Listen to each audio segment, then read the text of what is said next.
한국 경제가 위기에 빠질 가능성이 있다는 말은 단순한 공포가 아니라 여러 가지 문제들이 동시에 나타나고 있기 때문이다. 최근 한국 경제는 과거처럼 빠르게 성장하지 못하고 있다.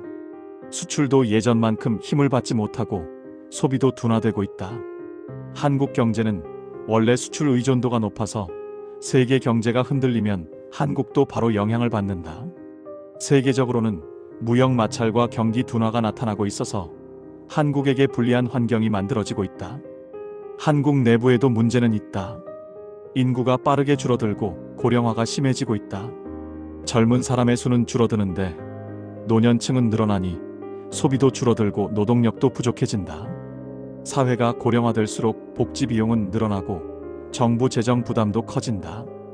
경제의 기초 체력이 떨어지는 것이다. 기업과 자영업자들의 상황도 좋지 못하다. 투자와 고용이 줄어들고 있다. 일이 줄어들면 월급이 줄어들고 월급이 줄어들면 소비도 줄어든다. 이렇게 경제가 서로 영향을 주고받으며 약해지는 현상이 계속되고 있다. 일부 기업은 해외로 이전하려 하고 자영업자는 폐업을 고민한다. 이것은 경제가 버틸 힘을 잃고 있다는 신호이다. 또 하나의 문제는 한국 경제가 소수 산업에 너무 의존하고 있다는 점이다. 반도체와 몇몇 제조업에 경제가 집중되어 있다. 만약 세계에 새로운 기술 변화가 생기거나 경쟁이 심해지면 한국 산업은 바로 타격을 받는다. 새로운 산업을 키우는 속도도 예전만큼 빠르지 않다. 정치적 불확실성도 경제에 영향을 준다. 정책이 자주 바뀌거나 정부가 명확한 방향을 보여주지 못하면 기업과 국민은 미래를 예측하기 어렵다.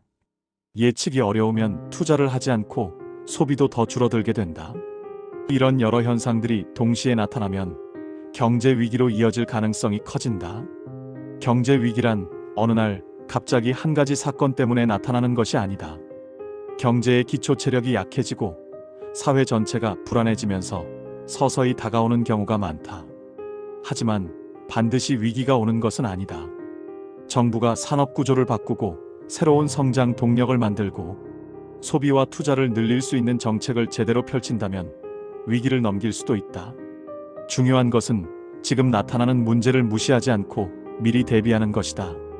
정리하면 한국 경제는 위기로 갈 가능성이 있다. 세계 경제 변화와 수출 의존 구조와 인구 감소와 성장 둔화가 한꺼번에 나타나고 있기 때문이다. 하지만 지금부터 준비한다면 위기에서 벗어날 길도 충분히 있다. 정책과 산업 변화가 중요한 시점이라는 뜻이다.